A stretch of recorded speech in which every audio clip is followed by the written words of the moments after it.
आप देख रहे हैं TTR साई-फाई शहनवाज के साथ।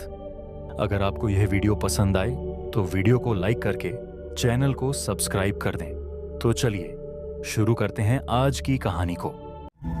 दोस्तों, ये तब की बात है जब मैं अपना घर बनाने के लिए ज़मीन देख रहा था, जिसके सिलसिले में मैं काफ़ी लोगों से भी मिला, पर कहीं बात ही नहीं बनी। दरअसल कहीं पैसे कम पड़ रहे थे तो कहीं मनपसंद की जगह नहीं मिल पा रही थी। ऊपर से दलालों का भी अलग ही रोना था। खैर इतने भाग दौड़ के बाद भगवान ने मेरी सुनी ली। दरअसल जब मैं बीजापुर से बस में बैठा तो बस में ही मेरी मुलाकात मसूदन जी से हुई, जो कि मेरे साथ वाली सीट पर बैठे हुए थे। बातों ही बातों में पता चला कि वो सिमुल के रहने वाले हैं और मैं भी सिमुल में ही ज़मीन लेना चाहता था। और जब मैंने थोड़ी गहराई में जाकर पूछताछ की तो मसूदन जी ने बताया कि उनके घर के सामने वाला मकान ही बिकाऊ है। ये पता चलते ही मैंने मसूदन जी को वो मकान दिखाने को कहा, जिस पर मसूदन जी ने रविवार को मुझे अपने घर पर आने को कहा। और इसी बीच जब मेरा बस स्टॉप आया तो मैं मसूदन जी से इजाज़त लेते हुए बस से नीचे उतर गया। फिर मैंने शनिवार की रात को मसूदन जी को कॉल किया, ये याद दिलाने के लिए कि मैं कल वो मकान देखने आ रहा हूँ। पर जब फ़ोन पर मसूदन जी से बात हुई तो मुझे पता चला कि वो बाहर गांव गए हुए हैं। पर मसूदन जी ने घर के मालिक का मुझे नंबर दे दिया और उनसे बात करने को कहा।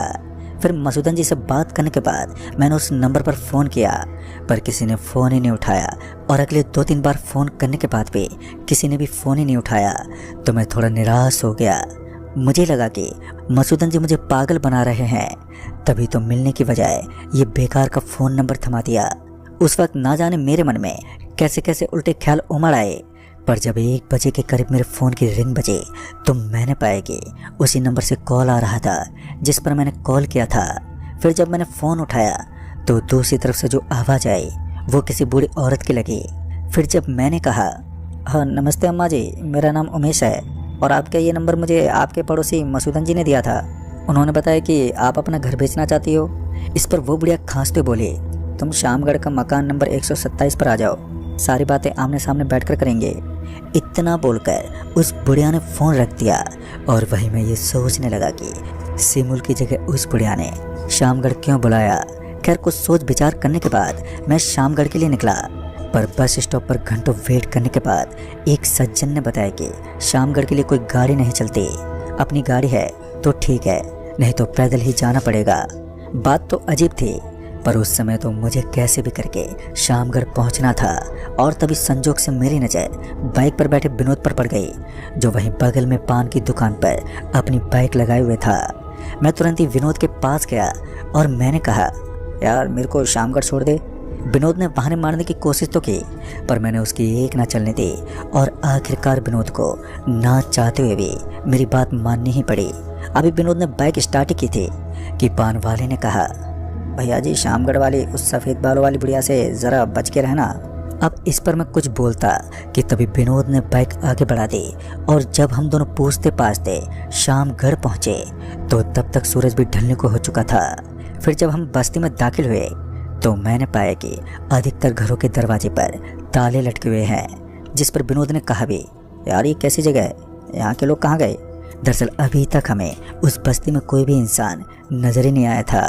फिर जब चौक पर पहुँचे तो वहाँ एक लड़का अपने कंधे पर झोला लिए मुझे आता हुआ नजर आया। फिर जब मैंने उस लड़के से मकान नंबर 124 के बारे में पूछा तो उसने बताया कि वो मकान रेलवे की पटरी के पास है। फिर जब उसने कहा कि वो उधर ही जा रहा है तो हमने उसे अपने बाइक पर बिठा लिया और फिर वो हमें रास्ता बताता गया। तभी विनोद भी उसी रास्ते पर बाइक को दौड़ाता रहा। कुछ देर के बाद बाइक बस्ती से बाहर निकल आई, जिस पर विनोद बोला, अरे लड़के ये तो हमें कहाँ ले आया, यहाँ तो दूर दूर तक कोई भी मकान ही नहीं है। जिस पर उस लड़के ने कहा, मैंने तो कहा था ना कि रेलवे फाटक के पास है वो मकान, और रेलवे फाटक अभी दूर है यहाँ से। जवाब सुनने के बाद विनोद ने चुपचाप से बाइक आगे बढ़ा ली। तकरीबन 5 मिनट के बाद हमें एक घर देखा और उसके ठीक बगल से एक रेलवे ट्रैक भी।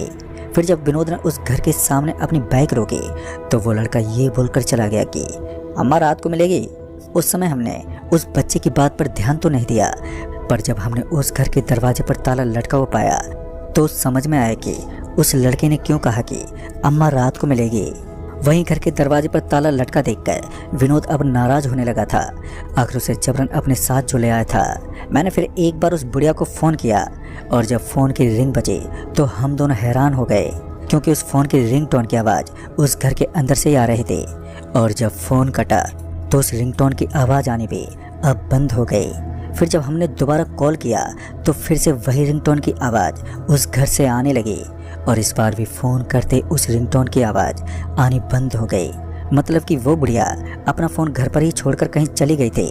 ऊपर से अब तक अंधेरा होने लगा था और अब विनोद भी घर लौटना चाहता था। मैं भी विनोद की शक्ल देखकर ये अच्छे से समझ गया था कि अगर मैंने कुछ देर और रुकने के लिए बोला तो ये पक्का भड़क जाएगा। लिहाजा जैसे विनोद ने वहाँ से निकलने की बात की तो मैं चुपचाप वहाँ से चलने को राजी हो गया। और जैसे विनोद ने बाइक स्टार्ट की तभी मेरे फ़ोन की रिंग बजी और जब मैंने फ़ोन देखा तो मैंने पाया कि वही बुढ़िया कॉल कर रही है। फिर जब मैंने फ़ोन उठाया तो वो बुढ़िया बोली, तुम पहुँच गए क्या? इस पर मैंने कहा, हाँ माता जी, हम तो आपके घर के सामने ही खड़े हैं, कब से आपको 2 बार कॉल भी किया। इस पर उस बुढ़िया ने कहा, तुम रुको, मैं ट्रेन में ही हूँ, बस 10 मिनट में पहुँच जाऊँगी। ये बोलकर उस बुढ़िया ने फ़ोन रख दिया। और जब ये बात मैंने विनोद को बताई तो वो थोड़ा गुस्से में बोला, पागल बना रही है वो बुढ़िया, यहाँ आसपास कोई स्टेशन दिखाई दे रहा है जो 10 मिनट में वो बुढ़िया ट्रेन से यहाँ पहुँच जाएगी। विनोद की ये बात तो वाजिब थी, वहाँ सिंगल लाइन ट्रैक के अलावा दूर दूर तक कोई स्टेशन नज़र ही नहीं आ रहा था। फिर बुढ़िया ने ऐसा क्यों कहा कि वो ट्रेन से आ रही है? मेरे पल्ले तो कुछ भी नहीं पड़ रहा था। वहीं विनोद अब बिल्कुल भी वहाँ रुकना नहीं चाहता था, पर मैंने किसी तरह ये कहकर विनोद को रोक लिया कि अगर ठीक 10 मिनट में वो बुढ़िया नहीं आई तो उसी वक्त चल पड़ेंगे। जिस पर विनोद ने हाँ तो कर दिया, पर यह भी साफ कह दिया कि 10 मिनट के बाद 1 मिनट भी वो फालतू नहीं रुकेगा। ये बोलकर विनोद ने अपने फ़ोन पर टाइमर स्टार्ट कर दिया और धीरे धीरे वक्त बीतता रहा। और जब 10 में से 8 मिनट बीत गए तो विनोद ने टाइमर दिखाते बोला, 8 मिनट बीत चुके हैं। अभी विनोद ने इतना कहा ही था कि तभी एक एक्सप्रेस ट्रेन हॉर्न देते हुए वहाँ से दंदनाती हुई गुजर गई। अभी मेरा ध्यान ट्रेन पर ही था कि तभी विनोद को किसी ने कहा, अपना टाइमर बंद कर लो, मैं आ गई। फिर जब मैं पीछे पलटा तो मैंने देखा कि एक बुढ़िया उस घर के दरवाजे पर खड़ी है। उस बुढ़िया को अचानक से उस घर के दरवाजे पर देखकर मैं थोड़ा चौंक गया था। वही विनोद उस बुढ़िया को एकटक देखे जा रहा था और इसी बीच उस बुढ़िया ने घर का दरवाज़ा खोला और हम दोनों को अंदर आने को कहा।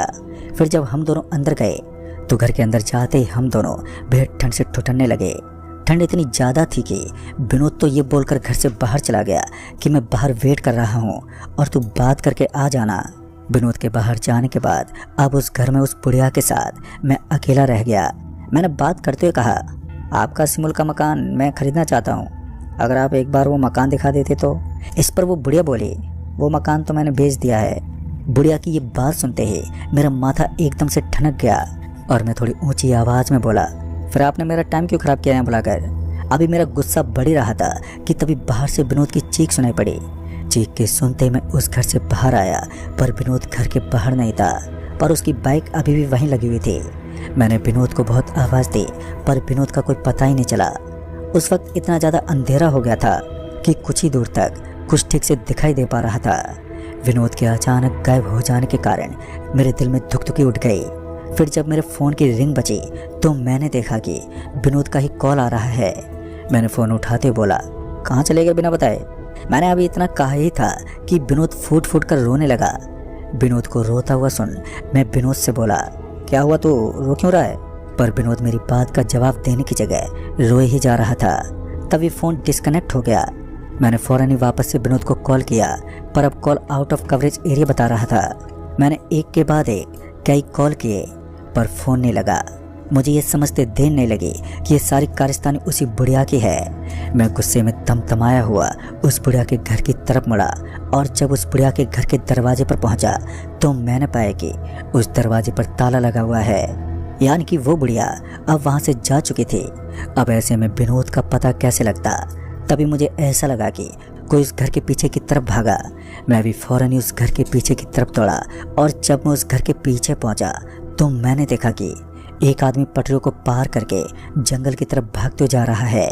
पता नहीं उस आदमी को भागते देख मुझको लगा कि विनोद के बारे में उस आदमी को पक्का कुछ ना कुछ तो पता होगा।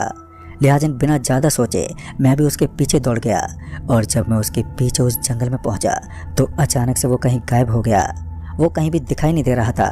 पर मुझे कुछ आगे एक सुरंग जैसा कुछ नजर आया और सुरंग को देखकर मुझे लगा कि शायद वो आदमी उसी सुरंग में छिपा होगा। ये सोचकर मैं उस सुरंग की तरफ बढ़ने लगा। और जब मैं उस सुरंग के पास पहुंचा तो मैंने देखा कि उस सुरंग में बहुत सी बोरियां रखी हुई हैं जिसमें से बहुत ही बुरी गंध आ रही थी। फिर जब मैं उन बोरियों के थोड़ा करीब गया तो मुझे उन बोरियों में से लोगों की हल्की हल्की कराहने की आवाज़ सुनाई देने लगी, मानो उन बोरियों में इंसान भरे हुए हों। और जब मैंने ज़ोर से विनोद का नाम लिया तो सुरंग के काफ़ी अंदर से किसी की चीख सुनाई दी। और जब कंफर्म करने के लिए एक बार फिर से मैंने विनोद का नाम पुकारा तो फिर से सुरंग के अंदर से वही चीख सुनाई दी, जिससे मुझे यकीन हो गया कि विनोद उस सुरंग के अंदर ही है। मैं उन बोरियों के बीच रास्ता बनाता हुआ अंदर गया। साथ ही मैं अंदर जाते हुए विनोद को भी आवाज़ देता रहा ताकि उसकी आवाज़ से मुझे ये पता चल जाए कि आखिर वो एग्जैक्टली है कहाँ पर। जब मैं वहाँ पर पहुँचा जहाँ से मुझे विनोद की चीख आती हुई जान पड़ रही थी तो मैंने पाया कि वहाँ भी काफ़ी बोरियाँ हैं जो हिल डुल रही थी। फिर जब मैंने उन बोरियों में से एक बोरी खोली तो उनमें से कोई आदमी निकला। वो आदमी उस बोरी से बाहर आते ही मेरे पर झपट पड़ा। मैं तुरंत ही थोड़ा पीछे को हट गया, जिस वजह से वो आदमी वहीं नीचे गिर पड़ा और गिरते ही वो बेहोश सा हो गया।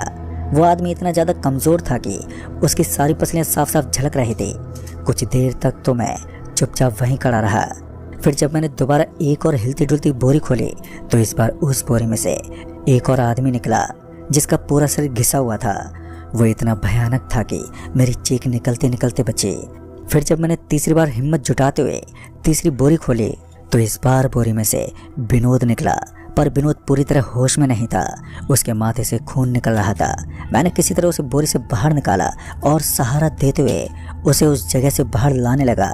जंगल से बाहर आने के बाद मैं विनोद की बैग के पास पहुंचा। तब तक विनोद को ठीक से होश आ गया था, पर वो काफ़ी डरा हुआ था। मैंने तुरंत ही बाइक स्टार्ट की और वहाँ से निकल गया।